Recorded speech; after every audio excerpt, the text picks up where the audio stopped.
माता पार्वती शंकर जी के साथ एक बार काशी आई, विश्वनाथ के साथ, बाबा भोलेनाथ के साथ। शंकर जी तो ध्यान में बैठ गए, राम राम राम करने लगे। उनके साथ भगत मंडली आ गई उनकी। अब माता पार्वती गंगा किनारे अकेली बैठ गई। सावधानी से सुनिएगा, बिलपत्र कैसे प्रकट हुआ। माता पार्वती बैठ गई गंगा के तट पर और सोचने लगी कि शंकर जी के साथ तो सब है, उनसे बात करते हैं, कथा सुनते हैं। काश काश कि मेरी कोई बेटी होती, मेरी कोई पुत्री होती, तो उसको मैं यहाँ साथ लाती। और जब तक शंकर जी ध्यान कर रहे हैं ना, तब तक हम दोनों माँ बेटी मिलके यहाँ किनारे पर बैठकर बातें करते। एक बेटी होती मेरी, तो मैं ऐसे उस बेटी से बात करती तो मुझे भी, मेरा मन भी लग जाता। अब शंकर जी तो ध्यान में बैठ जाते हैं, मैं अकेली बैठी रहती हूँ। ऐसा वो सोच रही थी, ऐसी कल्पना की उनने। कहा? अशोक के पेड़ के नीचे बैठकर गंगा के तट पर काशी में माता पार्वती ने, कि मेरी बेटी होती तो मैं भी उस बेटी के साथ खेलती। और तभी गंगा की लहरों में से एक सुंदर सी कन्या प्रकट हो गई और माँ पार्वती के सामने आकर खड़ी हो गई। माँ ने पूछा, बेटी इतनी सुंदर हो, कौन हो तुम? वो कहती है, माँ। इतना कहा और आकाशवाणी हो गई, देवी जी आपने संकल्प किया कि मेरी बेटी होती और अशोक के पेड़ के नीचे आप बैठी हुई थी। ये गंगा का किनारा है, ये विश्वनाथ की नगरी है, यहाँ से कोई सूना नहीं रहता, कोई अधूरा नहीं जाता। आपकी इच्छा पूरी हो गई, ये आपकी बेटी है और आपने अशोक के पेड़ के नीचे इस बेटी को सुंदरी कहा है, इसलिए ये आपकी बेटी अशोक सुंदरी है और ये आपको बेटी के रूप में समर्पित है। वो जो आप शिवलिंग पे जल चढ़ाते हो और जो बीच जलधारी में जो नाग देखते हैं ना, वो अशोक सुंदरी है। अशोक सुंदरी का स्थान है, तो अशोक सुंदरी है। माता पार्वती ने देखा तो खुश हो गई। दोनों माँ बेटी बात करने लगी।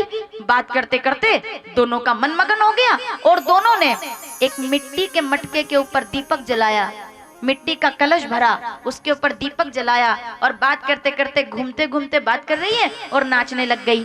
अब सुनिएगा, बात भी कर रही है, नाच भी रही है, बात भी कर रही है, नृत्य कर रही है। उसी दिन से मिट्टी के मटके पर दीपक रख करके 9 दिनों तक वो नाचती रही। कहते हैं उसी को नौ दुर्गा उत्सव के स्वरूप में, गरबे के रूप में मनाया जाता है। जो गरबा आप खेलते हो ना, रास का मतलब जानते हो? गरबा, गरबा दीपक लगा करके आसपास बेटियां नाचती हैं। सबसे पहले गरबा किसने खेला पता है आपको? माता पार्वती और अशोक सुंदरी ने। जब वो नाचने लगी तो 64 योगिनी भी आ गई और कन्याएं भी आ गई, सब मिलकर के गरबा करने लगी। तो गरबा करते करते माता पार्वती सोच रही है कि कहाँ तो मैं अकेली बैठी थी और कहाँ मेरा पूरा परिवार हो गया। तो आंखों में खुशी के आंसू आ गए। काहे के? खुशी के, बेटी को देख के। मतलब मगन हो, उल्लास, उत्साह में रोई वो। मेरी बेटी को देखकर इतनी खुश हुई कि आंखों से आंसू गिरा। और जब आंसू गिरा तो उसी समय अंकुरण फूट गया, एक पौधे का बिल्व पत्र प्रकट हो गया। बिल्व पत्र जब प्रकट हुआ, उसका कारण है जब दुख में आंसू गिरा तो रुद्राक्ष प्रकट हुआ, खुशी में आंसू गिरा, ठंडा आंसू गिरा। बिल्व पत्र का जो गुण है वो ठंडा होता है। अगर आप बिल वृक्ष के पत्र को पानी के मटके में डाल देते हैं तो वो जल के सारे रोग हर लेता है। अगर किसी को बुखार आ रहा है और आप उसको बिलपत्र ऐसे जैसे पानी की पट्टी रखते हैं ना, ऐसे ओम नमः शिवाय बोलकर बिलपत्र वो रख देंगे उसके सिर पर, तो उसका मस्तक ठंडा हो जाएगा। उष्णता को हरने वाला बिलपत्र है, इसीलिए वो ठंडे आंसू से प्रकट हुआ। जगदम्बा प्रसन्न हो गई, प्रसन्नता के आंसू से बिलपत्र प्रकट हो गया। तो शंकर जी को बिलपत्र प्यारा है, शंकर जी को रुद्राक्ष प्यारा है, भस्म प्यारी है, ओम नमः शिवाय प्यारा है। माता सती ने प्राणों का त्याग कर दिया। इधर दक्ष जी की पत्नी ने प्रार्थना की कि आप उनको जीवित कीजिए भोलेनाथ, कालों के काल तो आप ही हैं। उनको जीवन दान दिया, बकरे का सिर लगाया, अजमुख बना करके यज्ञ पूरा कराया, बकरे का सिर लगाया दक्ष को, तब यज्ञ पूरा हुआ। माता सती ने प्राण त्यागे, पार्वती बनकर के प्रकट हो गई हिमवान के यहाँ। मेना, धन्या, कलावती, ये क्या कहा जाता है, पितरों की बेटियां हैं जो स्वर्ग में निवास करती थी। तीनों देवियां, सावधान माताओं, 3 बेटियां हैं पितरों की, मेना, धन्या, कलावती, पितृ कन्याएं हैं। ये स्वर्ग में निवास करती थी, स्वर्ग के अंदर खेलती थी। एक दिन सनकादिक मुनि आए, सबने उठ करके मुनियों को प्रणाम किया, इन बेटियों ने प्रणाम नहीं किया। आपस में बात कर रही थी, सहेलियां आपस में बात करती रहे तो कुछ भी हो जाए, देखती नहीं इधर उधर, मगन हो जाती हैं। तो ये भी आपस में बात कर रही थी। तो सनकादिक मुनियों को क्रोध आ गया, बोले हम यहाँ आए, सबने प्रणाम किया, तुम पितृ कन्या होने का अभिमान करती हो, जाओ तुम्हें श्राप देते हैं, माताओं सावधान। श्राप दे दिया सनकादिक मुनियों ने कि तुमने प्रणाम ना किया, हमारा सम्मान नहीं किया, इसलिए तुम सामान्य कन्याओं की भांति 100 वर्षों तक धरती पर जाकर के नारियों के रूप में जन्म लोगी, मतलब तुम सामान्य नारी बनोगी। तीनों ने पैर पकड़ लिए, बोले बाबा जी हमारी तो कोई गलती नहीं, हम तो जानते नहीं थे, हमें याद भी नहीं आप कब आए, हमें क्षमा कर दीजिए। हृदय संतों का द्रवित होता है। उन्होंने कहा ठीक है, माफ करते हैं तुमको। बोले आप? बोले 100 साल तक तुमको सामान्य नारी के रूप में जन्म तो मिलेगा, लेकिन हमारा वरदान है कि तुम्हारे यहाँ धरती पर शक्तियां अवतार लेकर के आएगी, तुम्हारे यहाँ बेटी के रूप में शक्ति प्रकट होगी। तो माता मेना के यहाँ माता पार्वती का प्राकट्य होगा।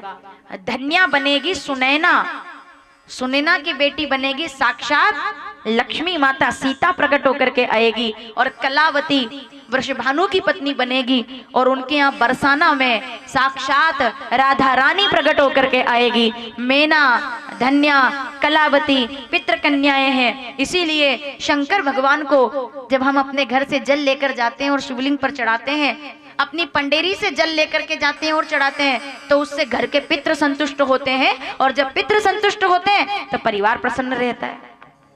इसीलिए घर की जो पंडेरी है ना, जहाँ पानी, पंडेरी मतलब जानते हो, पानी का मटका रखते हो ना, जहाँ पीने वाला पानी, उसको पंडेरी कहते हैं, और वहाँ पितरों का निवास माना गया है। वहां दीपक लगाने से और वहां से जल भरकर ले जाने से माता पार्वती प्रसन्न होती है, पितृ प्रसन्न होते हैं, क्योंकि पितृ कन्या माता मेना के यहाँ माता पार्वती जन्म लेकर के आई। माता पार्वती का जन्म हुआ तो 6 वर्ष की हुई, नारद जी आ गए, नामकरण कीजिए महाराज जी। तो नारद जी ने नामकरण किया कि सुंदर सुभग सुशील सयानी, नाम उमा अंबिका भवानी, बहुत गुणवान होगी, पतिव्रता होगी, इनका नाम लेकर के कलयुग की नारियां तलवार की धार पर चढ़ जाएंगी, इतना इनका नाम होगा, सब व्रत उपवास इन्हीं से प्रारंभ होंगे। पर एक अवगुण भी है, हमारी बेटी में अवगुण? बोले हाँ अवगुण है। क्या अवगुण है? बोले इनमें नहीं है, इनका होने वाला पति कैसा होगा वो सुनो। बाबा कहते हैं, सुनिएगा पति कैसा होगा। अगुण अमान मातु पितु हीना, उदासीन सब संशय छीना। अगुण अमान माता पिता हीन ऐसे होंगे। तो माता मेना दुखी हो गई कि इससे तो अच्छा है हमारी बेटी कुंवारी रह जाए। नारद जी कहते कुंवारी नहीं रहेगी, अगर शंकर जी के साथ तप कर ले और उनसे विवाह हो जाए, उनके लिए अगर तप करके भोलेनाथ अगर वर के रूप में मिले, तो ये सब अवगुण उनमें गुण बन करके विराजमान है। माता पार्वती तप करने के लिए निकली, अखंड साधना करती है। भोलेनाथ ने कामदेव को भी भस्म कर दिया, तब भी साधना करती रही। साफ मना कर दिया मैं विवाह नहीं करूंगा। लेकिन इधर तारकासुर, जिसके उत्पात बढ़ रहे थे, जिसने वरदान ले लिया था कि भोलेनाथ का बेटा मेरा वध करे, देवता सोच रहे थे विवाह कैसे हो, सब तरह से प्रार्थनाएं चल रही थी। आखिर राम जी गए और शंकर जी को मनाया, भोलेनाथ तारकासुर के वध के लिए आपको विवाह करना होगा। शंकर जी मान गए। चलिए भोलेनाथ के विवाह की तरफ आगे बढ़ते हैं। इधर माता पार्वती से विवाह के लिए शंकर जी ने हाँ कर दिया, बोले मैं विवाह के लिए तैयार हूं। सप्तऋषियों को भेजा परीक्षा करने के लिए। सावधान, सप्तऋषियों ने माता पार्वती को तप करते हुए देखा तो कहा देवी जी किनके लिए तप करती हैं आप? बोले मैं तो भोलेनाथ से विवाह करूंगी। सप्तऋषि करते हैं शादी करनी है तो नारायण से करो, हम करवा देंगे, अभी करा देंगे, अभी लगन निकाल देते हैं। अरे देवराज से करवा दें, बड़े बड़े सुंदर सुंदर देवता है हमारे यहाँ। भोलेनाथ तो शमशान के निवासी है, उनसे विवाह करके क्या होगा, वहां तो कोई साधन नहीं है ना। तो माता पार्वती ने एक बात में जवाब खत्म कर दिया, बोले साधन चाहे हो ना हो, शंकर जी की साधना बहुत बड़ी है और मुझे साधन नहीं साधना चाहिए, भोलेनाथ से विवाह करूंगी। सप्तऋषियों ने आकर कहा कन्या आपके योग्य है, विवाह कर लीजिए। शंकर जी ने कहा तो ठीक है, कह दो हिमालय से तैयारी कर ले, मैं आ रहा हूं बारात लेकर। माता पार्वती घर आई और यहाँ आकर के सूचना कर दी भोलेनाथ विवाह के लिए तैयार है। इधर हिमवान ने, अब सोचो आप हिमालय के घर में शादी है, कितनी बड़ी शादी होगी। हमारे घर में शादी होती है तो कितनी सीरीज लगाते हैं, कितनी लाइटिंग करते हैं, कितनी व्यवस्था मैनेजमेंट, सब हिमालय के यहाँ शादी है, सब बेटियां आ गई, सब कन्याएं आ गई, पूरे नगर को सजा दिया गया, पहाड़ को सजा, पर्वत सज गए। किससे सज गए? सीरीज नहीं लगी, मणियां उछल उछल करके आ रही है बाहर। माता पार्वती की शादी है। इधर बारात की तैयारी हो गई, सब बाराती आगे तैयार होकर के चले गए। शंकर जी से कहा चलिए भोलेनाथ आज आपकी शादी है। ये पहले दूल्हे होंगे जो ब्यूटी पार्लर नहीं गए, सहज। शंकर जी ने कहा तो क्या करूं, शादी है तो नाचूं, विवाह तो हो जाएगा। देवता कहते हैं शादी हो रही वही बड़ी बात है, अगर भड़क गए तो करेंगे भी नहीं। तो उन्होंने कहा भोलेनाथ थोड़ा श्रृंगार कर लेते। बोले अच्छा किस बात का श्रृंगार करे? बोले शादी है। तो देवता आ गए और जितने गण थे ना उनके गण सबको पीछे कर दिया। चलो उठो, अलग उठो, हम सजाएंगे। देखो हम पीताम्बर लेकर आए हैं। एक देवता कहते देखा साफा, देखा साफा, 5 रंग का साफा है, बड़ा सुंदर है, चलो उठो। अब शिव जी के भोले भाले गण पीछे हो गए। उनने कहा ठीक है भाई शादी वाली बात है तो नए नए लोग आकर तैयार करेंगे। शंकर जी ने आंखें खोली, हाँ भाई देवताओं क्या बात है? बोले हम आपके लिए मोती की माला लाए हैं, एक कमल के फूल की माला लाए हैं, एक कौस्तुभ की माला लाए हैं, सुंदर सुंदर मालाएं लाए, पीताम्बर लाए हैं, 5 रंग का साफा लाए हैं, सोने का मोर लाए। मोर का मतलब जानते हो? वो दूल्हा इधर लगाता है ना कोने में, वो बोला है। और बोले माला लाए हैं, अच्छे वाले जूते लाए हैं, और सवारी के लिए एरावत और हमारा उच्च श्रवा घोड़ा दोनों तैयार है, चलो। शंकर जी कहते पहले तो तुम सब देवता पीछे हो जाओ, तुम्हारा ये एक भी सामान मेरे काम का नहीं है, क्योंकि सब उधार का है, किराए का है। तुमको लगता है किराए का सूट पहनकर जाऊंगा मैं शादी करने? मेरे गणों को आगे भेजो। क्या प्यारी चौपाई है, रामचरितमानस बालकांड 99 दोहा पहली चौपाई। बाबा कहते हैं सब देवताओं को पीछे कर दिया, भगा दिया सबको। प्रदर्शन नहीं करना है, दर्शन करना है। पढ़ो आप रामचरितमानस बालकांड 99 दोहा पहली चौपाई। शंकर जी ने कहा, गोस्वामी जी ने कितना सुंदर लिखा इसको, शिवई शंभु गण, मेरे गण मेरा श्रृंगार करेंगे, करई सिंगारा। तो एक देवता ने कहा साफा बांधी है। शंकर जी कहते साफा थोड़ी देर बांधूंगा, थोड़ी देर बाद खुल जाएगा, फालतू का दिखावा करने से क्या मतलब। अच्छा ये तो आप भी जानते हो 50,000 की शेरवानी पहनता है आजकल का दूल्हा शादी। 50,000 तो बहुत कम बताए मैंने बजट के हिसाब से, मतलब मिनिमम बजट में 50,000 की शेरवानी जो जिंदगी में केवल एक बार पहनता है, उसकी तरफ बाद में देखता भी नहीं, वो पूरी जिंदगी अलमारी में एक कोने में रखी रहती है। फिर बोले ये क्या? बोले शादी का सूट है। ऐसे ही शादी का लहंगा जिंदगी भर रखा रहता है पैक होके, वो 2 दिन बाद भी अगर वो बहू से कहो कि ये पहनेगी क्या? बोले बहुत भारी है। कितने का है? बोले 3.5 लाख का, बड़ा भारी है, नहीं पहना जाता। प्रदर्शन, दिखावा।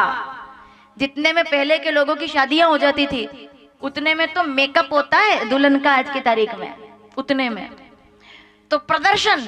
शंकर जी कहते नहीं ये साफा किस काम का? जटाओं को खोला और बड़का दूध मंगाया और जटाओं से साफा बांधा। मेरे शंकर जी की शादी है, कोई सामान्य शादी थोड़ी है।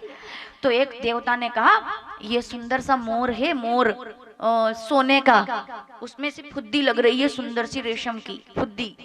फुद्दी जानते हो वो सफेद वाला फर? बोले वो लग रहा है, ये बात। शंकर जी कहते इसके तारे सितारे तो टूट जाएंगे, मेरे को चाहिए 2 तारे वाला मोर। 2 तारे वाला? बोले 2 तारे चमकने वाले होने चाहिए। तो बोले हमारे पास तो नहीं है। शंकर जी कहते मेरे पास है। क्या है? बड़ा वाला सांप उठाया। बोले इनकी जो 2 आंखें ना 2 तारे हैं, लाल आंख, एकदम काला सांप और लाल आंख, ऐसे बांध करके ऐसे किया, फांफू एनिमेशन वाला, एकदम किसी की ताकत है कि श्रृंगार में आगे आ जाए। एक देवी जी आई, बोले सब तो ठीक है, दूल्हा तो ऐसा नहीं होता, फिर भी चलो ठीक है, कान में कुंडल पहनो, सुंदर लाए, मोती के कुंडल है। शंकर जी कहते अच्छा मोती के कुंडल मेरे किस काम के? एक लाल बिच्छू एक काला बिच्छू, ऐसे बिच्छू ऐसे ऐसे कर रहे अंदर। देवियां कहती हो गई शादी। एक देवता है, बोले और तो ठीक है, माला तो फूलों की पहन लो, कमल के फूल की माला लाए, पहन लीजिए। शंकर जी कहते हैं वो फूल ही क्या जो मुरझा जाए, मुंडों की माला पहनेंगे हम। दुनिया में कोई दूल्हा मुंडों की माला पहनकर नहीं जाता, शंकर जी गए। दुनिया के सब नियम भंग करने वाले भोलेनाथ है। प्रदर्शन नहीं होगा, केवल दर्शन होगा। दर्शन कराने वाले तत्व को शिव तत्व कहा गया है। भेड़ चाल का नाम शिव तत्व नहीं है, अपने सहज रूप में रहने का नाम शिव तत्व है कि सब जैसा करे वैसा मैं नहीं हूं, जैसा मैं हूं वैसा ही रहूंगा, सादा जीवन उच्च विचार। एक देवी जी कहती है पीतांबर तो पहनिए, अच्छा नहीं लगेगा, ऐसे दिगंबर बन के थोड़ी शादियों में जाते हैं, ससुराल है लोग क्या कहेंगे, दूल्हा नग नहीं आ गया, कपड़े नहीं। हाँ तो भोलेनाथ तो दिगंबर रहते हैं कैलाश पर, अब वहां कोई नारियां तो है ही नहीं, जो एक थी देवी जी वो भी चली गई, प्राणों का त्याग कर दिया, अब कोई नहीं रहता कैलाश पे, शिव जी के गण रहते हैं, शंकर जी दिगंबर घूमते हैं नग्न होके। तो एक देवता ने कहा ऐसे अच्छा नहीं लगता, शादी में जाओगे ससुराल का मामला है, ससुराल में तो प्रेस वाले कपड़े ही पहनने पड़ते हैं, वहां ऐसे जाओगे अच्छा लगेगा। उनने कहा नहीं भैया मुझसे नाटक नहीं होगा, तो क्या करें, बोले एक फ्रॉक बागंबर जैसी फ्रॉक, हाँ तो फ्रॉक ही समझो उसको, लपेट ली बागंबर की तरह। उनने कहा ऊपर, बोले बस इतना बहुत है, इतने में अगर शादी होती है तो ठीक, वरना में तो ये बेटा देवताओं ने कहा नहीं नहीं होती है होती है। पता नहीं कब दिमाग घूम जा, मना कर दे भोलेनाथ, भोलेनाथ है वो। एक देवता कहते हैं सब तो आपने अपने मन से कर लिया, लेकिन थोड़ा हमारी बात मानो, दूल्हे को थोड़ा तो पाउडर लगाना पड़ता है, थोड़ा काजल लगाना पड़ता है, थोड़ा पाउडर लगाओ। तो शंकर जी कहते थोड़ा क्यों, पूरा लगाएंगे। देवताओं ने कहा चलो एक बात तो मानिए हमारी, लाओ पाउडर। देवता सुंदर फूलों का पाउडर लाया, बोले ये हाँ मैं कोई लड़की हूँ, कोई कन्या हूं मैं, फूलों का पाउडर ना, ये ना। फिर ताजी भस्म, ताजी भस्म भोलेनाथ ने बम बम बम करके जैसे ऐसे डाली ना, थोड़ी देर तक तो दिखे ही नहीं भोलेनाथ, भस्मीभूत हो गए पूरे। देवियां कहती है अब तो निकल लो यहाँ से, चल दो और आगे चल करके नाश्ता वाश्ता कर लो, शादी वादी तो कोई होनी नहीं है। शंकर भगवान सजे हैं विवाह के लिए, भोलेनाथ सजे हैं। उनने कहा चलो भैया अब हम तैयार हैं। कैसे तैयार है, अब समझे आप कैसे चले भोलेनाथ। बागंबर मुंडों की, दूल्हा देखो बागंबर मुंडों की माला, गले में सांप, सिर पर सांप, कंगन सब सांप, बिच्छू और विकराल रूप, आंखें लाल, और बैठ गए। तो उन्होंने कहा कहाँ बैठेंगे, घोड़े पे बैठेंगे कि हाथी पे, बोले दोनों पे नहीं, नंदी बुलाओ। और नंदी पर बैठे भोलेनाथ, और जैसे बैठे हरे हरे। देवताओं ने कहा चलो भाई अपना समाज अलग कर लो, क्योंकि बारात में तो जाना है पर शादी नहीं होनी, क्योंकि ऐसे दूल्हे को कौन अपनी बेटी देगा, रूप तो देखो इनका। तो बारातियों को शादी से लेना देना नहीं होता, उनको तो कचौरी और हलवे से मतलब होता है। उन्होंने कहा शादी होगी जब हो जाएगी, पहले नाश्ता कर लेते हैं। तो देवता लोग आगे आगे चल दिए, जितनी लाइटिंग थी, जितना प्रदर्शन था, सब आगे चला गया। अब शंकर जी रह गए अकेले पीछे, कोई नहीं उनके साथ, दो गण केवल, श्रृंगी और भृंगी। तो गणों ने कहा भोलेनाथ ये क्या बात हुई, बारात तो सब आगे चली गई और हम पीछे रह गए। देखो गाजे बाजे लाइटिंग जनरेटर सब आगे चले गए, हम पीछे रह गए। शंकर जी कहते हैं देवता आगे ले गए ना समाज, हम अपना समाज बुलाएंगे। और जैसे डमरू बजाया, डमरू बजाया तो देश विदेश के भूत पलीत डाकिनी शाकिनी चुड़ैले सब शंकर जी का समाज हा हू करते हुए आए। गणों ने कहा अब आएगा आनंद, अब आई बारात। बारात जल्दी साहब, इधर हिमालय की आवाज आ गई, ढोल बाजे बज रहे हैं, बारात आ गई, चलो बारात देखेंगे, चलो बारात देखेंगे। तो माता मीना ने सुना तो नारद जी महाराज ने कहा देवी जी बारात आ गई है। तो बारात को छत पर चढ़कर देखने का अलग आनंद होता है कि पहले अपन देखें। मीना जी कहती है जल्दी छत पे चलो सब सखियों के साथ, और नारद जी भी। माता मीना कहती है गुरुजी जरा बताइए तो कहाँ है बारात, वो देखो सामने से चली आ रही है। अच्छा अच्छा अच्छा, भोलेनाथ का दर्शन मैंने कभी किया नहीं, आपकी कृपा से आज दर्शन हो जाएगा। कहाँ है भोलेनाथ, कहीं ये जो आगे आगे चले आ रहे हैं सोने का मुकुट लगा के, ओहो क्या बात है, क्या बात है, मेरी बेटी के तो भाग खुल गए। किसको देखा, आगे ही आगे विष्णु भगवान चले आ रहे थे, सबसे आगे विष्णु भगवान हटखेली करते हुए हंसते हुए। तो माता मीना ने उनको देखकर कहा कितना सुंदर दूल्हा है मेरी बेटी का, जमाई जी तो बहुत सुंदर है। नारद जी कहते गलत फहमी में हो आप, ये जमाई जी नहीं है। फिर बोले उनके दोस्त है, ये सखा दोस्त है, मित्र मंडली है। मीना जी कहती है क्या बात है गुरुजी, जिनके दोस्त इतने सुंदर हैं, दोस्त सोने का मुकुट लगा के आ रहे तो फिर उनका तो क्या कहना। उनके ठीक पीछे देवराज इंद्र आ रहे थे। इंद्र को देख करके कहा, क्या बात है गुरुजी, गजब का दूल्हा है। तो गुरु नारद जी कहते दूल्हा नहीं है। फिर बोले उनके यहाँ काम करने वाले लोग हैं, मंत्री मंत्री संतरी वर्कर एम्प्लॉयज, उनके काम करने वाले इतने सुंदर, वो कितने सुंदर होंगे। उनके ठीक पीछे चले आ रहे थे ब्रह्मदेव, ब्रह्मा जी महाराज। माता मीना ने देख के कहा, बोले है तो सुंदर लेकिन थोड़ा सा उम्र लग रही है, थोड़ा तो उम्र एजेड लग रहा है। नारद जी कहते चिंता मत करो, ये उनके घर के बड़े बूढ़े हैं। भोलेनाथ नहीं, पूरी बारात निकल गई, आगे सब निकल गए। मीना जी कहती है कि केवल बारात आई है कि दूल्हा आया है? दूल्हा कहाँ है? अंधेरा हो गया, कोई नहीं दिखता। नारद जी कहते वो देखो लालटेन की रोशनी में आ रहे हैं, लाइट है बारात में और दूल्हा पीछे। सब पूछे, बोले दूल्हा कहाँ है? तो बाराती बोले पीछे पीछे पीछे पीछे। और यही होता है शादी में, यही होता है ना, बाराती आगे रहते हैं और दूल्हा। काम किसका है? शादी किसकी है? दूल्हे की। आप देखिए अब नियम, शादी किसकी है? दूल्हे की। आगे कौन रहता है? बाराती। जिनमें से आधे की हो गई, जिनकी ऑलरेडी हो चुकी है, आगे आगे आकर तैयार होकर 4 बजे बारात का टाइम है, 2:30-3 बजे बाराती तैयार, दूल्हा 4:45 बजे तैयार होगा। लेकिन बाराती सबसे पहले तैयार, क्यों? क्योंकि आगे नाश्ता करना है, स्वागत में माला इंतजार, काजू बादाम इंतजार कर रहे हैं, तो बाराती पहले तैयार। लेकिन यही कहानी बदल जाती है। अब आप देखिए, जब शादी में जाते हैं तो जिसका काम है वो दूल्हा तो पीछे रहता है और बाराती आगे हो जाते हैं। और जब यही इंसान अपनी आखिरी यात्रा पे जाता है तो कहानी बदल जाती है। बाराती सब पीछे हो जाते हैं और दूल्हा, जिसको अंतिम यात्रा में जाना है शरीर त्यागने के बाद, वो आगे हो जाता है और बाकी सब, अब उसमें कोई आगे नहीं जाता। कोई जाता आगे? कोई नहीं जाता। सब पहले बोलते तुम जाओ, तुम्हारा नंबर आया, अभी हमारा नंबर नहीं। ये दुनिया की हकीकत है। तो शंकर जी पीछे ही पीछे। सब गांव के लोग पूछे, बोले दूल्हा कहाँ? बोले पीछे पीछे पीछे पीछे। लाइटें चली गई, डेकोरेशन आगे निकल गया, डीजे बाजे सब चले गए, दूल्हा नहीं है कहीं। मीना जी पूछती दूल्हा कहाँ है? गुरुजी दूल्हा कहाँ है? बोले वो देखो नंदी पे आ रहे हैं। और जो दूल्हा देखा, तन छार व्याल कपाल भूषण जटिल नगन भयंकर संग भूत प्रेत पिशाच योगिन विकट मुख रजनी चरा। जो जीवत रही बरात देखत भाग्य नहीं बढ़कर सही, देखई उमा सुविवाह गर गर बात असलर किन कही। जो हिम्मत वाले थे वो तो वहीं बेहोश हो गए, जो थोड़े बहुत हिम्मत वाले थे वो वहीं बेहोश हो गए, और जो बिल्कुल कमजोर थे वो 20 दिन बाद कोमा से बाहर आए। ऐसी बारात आई है। और दौड़े घर जाकर बेहोश होकर के क्या कहते? बोले बारात नहीं आई है, बारात नहीं है, बारात नहीं है। बोले फिर क्या है? बोले यमराज की सेना आई है। कैसे बाराती? कोई मुखहीन विपुल मुख काहू बिनु पद कर कोई। आप सोच के देखो, अभी अगर बारात आ जाए सही में भोलेनाथ की, आप एक ना नजर आओ यहाँ, आप तो आप, हम ना नजर आए यहाँ। कैसे आई है बारात? केवल मस्तक तो है ही नहीं, धड़ी धड़ चल रहा है, बम बम बम करते, और डाकिनी शाकिनी गर्दन हिला हिला के, बाल घुमा घुमा के।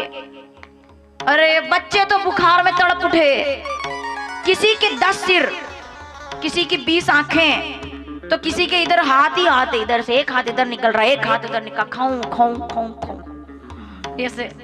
कोई बड़ी बड़ी आंखों से किसी को देखता है ऐसे, कोई कूद के कहता है ऐसे, हप करके।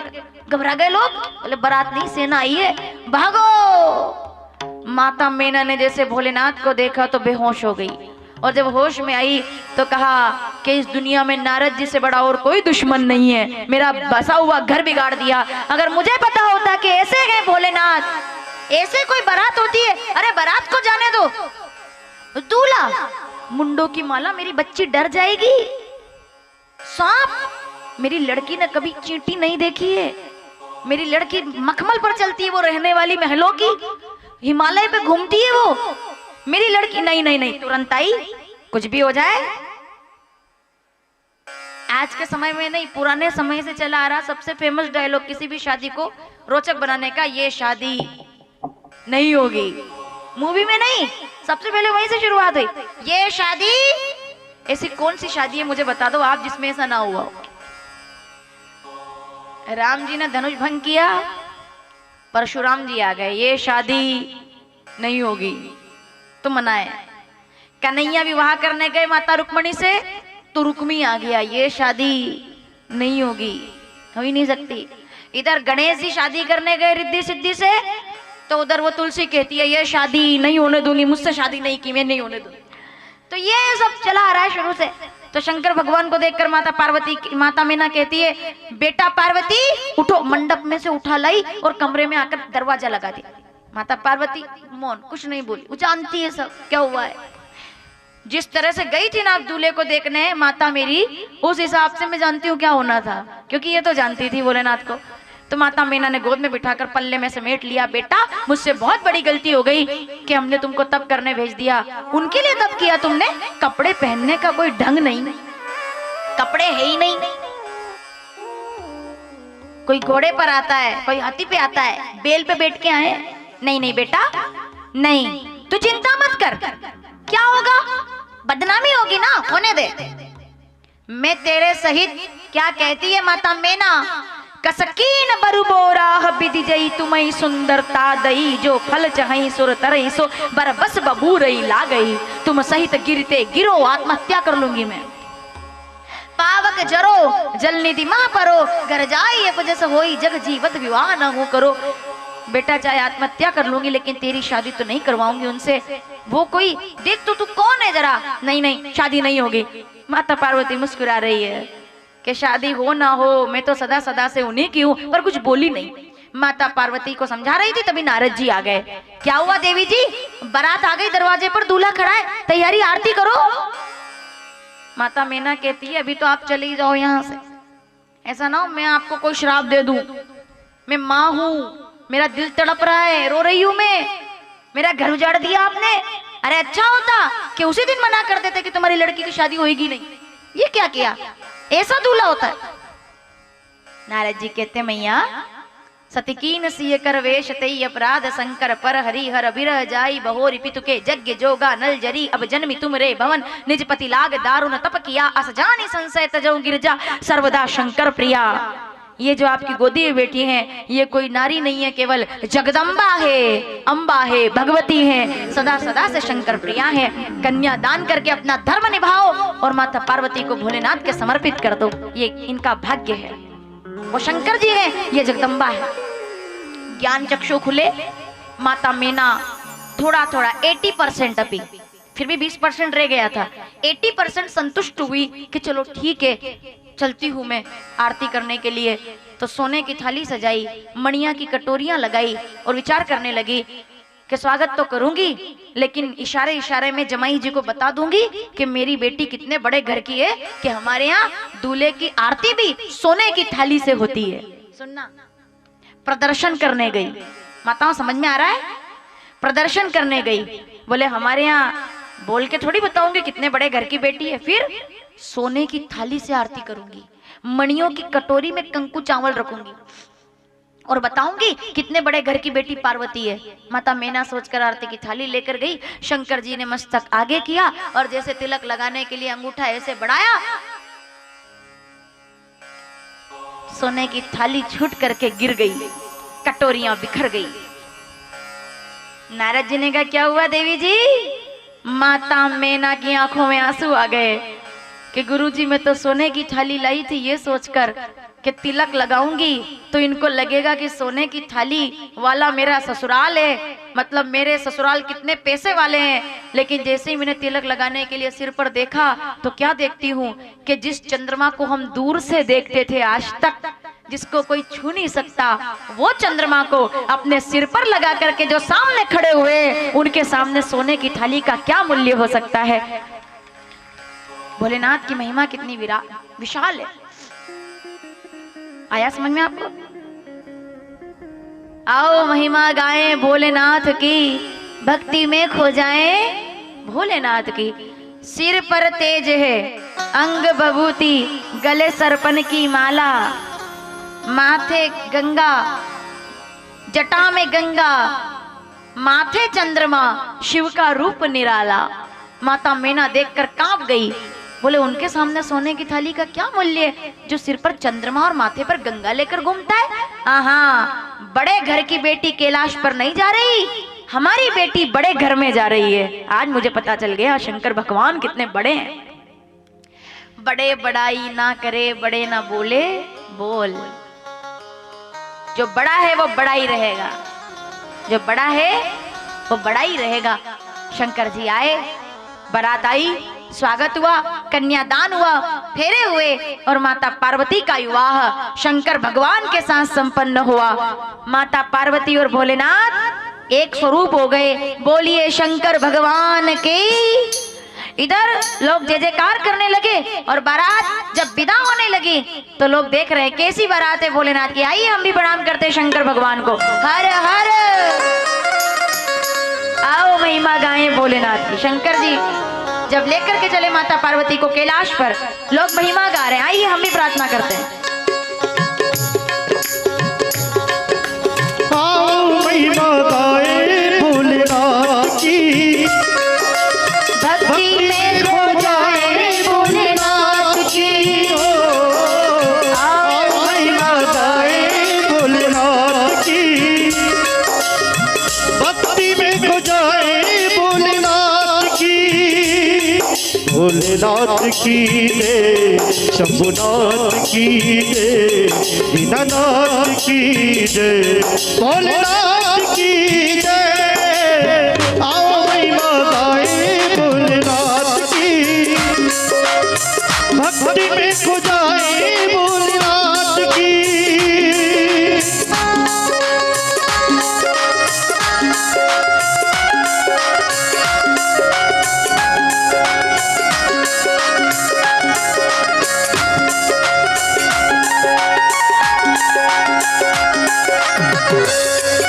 कैसे है भोलेनाथ? आइए दर्शन करते हैं शंकर जी का रूप कैसा है।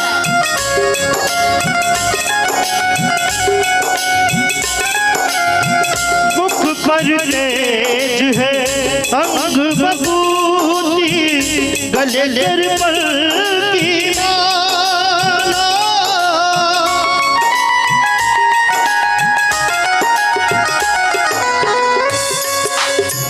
मुख पर तेज है अंग बबूती, गले निर्मल की माला। माथे चंद्रमा, जटा में गंगा, शिव का रूप निराला।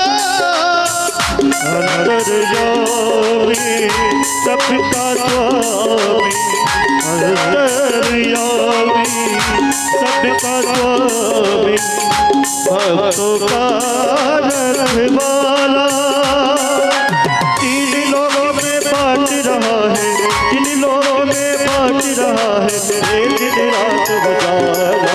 जय बोलो जय बोलो भोलेनाथ की, भक्ति में खो जाए भोलेनाथ की। आओ महिमा गाए भोलेनाथ की, भक्ति में खो जाए भोलेनाथ की।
तरन में जरूर जब बोले शंकर आए,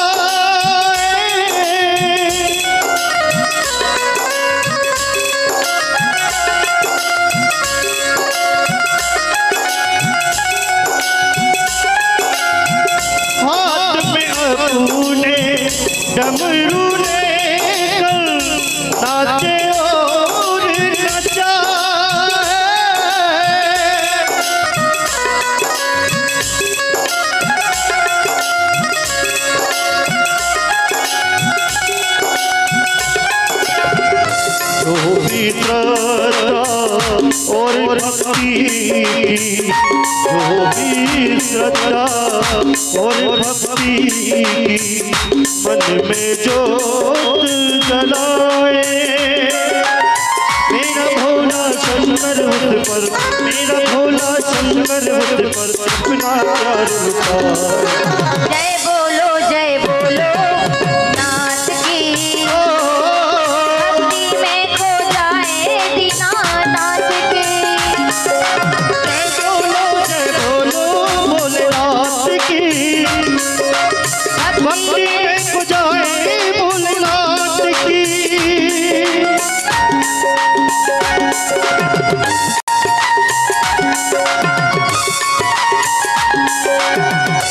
शंकर जी की प्रार्थना की, लेकिन भोलेनाथ अब तक अकेले थे, अब अकेले नहीं है, अब जगदम्बा भी उनके साथ है। तो आइए भवानी को प्रणाम करते हैं। जगदम्बे मात की, भाव से जय माता दी, जोर से बोलो, प्रेम से बोलो।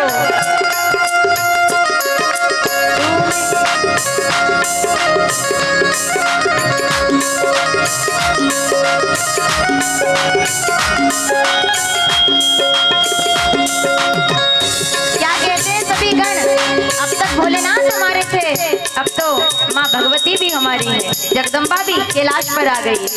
मैं बालक तू माता शेरवालिए, ये टूटिए नाता शेरावालिए। मैं बालक तू माता शेरवालिए, हे टूटिए नाता शेरवालिए। मैं बालक तू माता शेरवालिए, हे टूटिए नाता शेरावालिए। ओ शेरवालिए माँ, पहाड़वालिए माँ, लखवालिए माँ, शेरवालिए माँ। मैं बालक तू माता शेरवालिए, हे टूटिए नाता शेरवालिए। हर हर महादेव। आइए, शिव जी के गण नृत्य कर रहे हैं भोलेनाथ के दरबार में, कैलाश पर आकर भोलेनाथ की विवाह में।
गाएं भोलेनाथ की, भक्ति में खो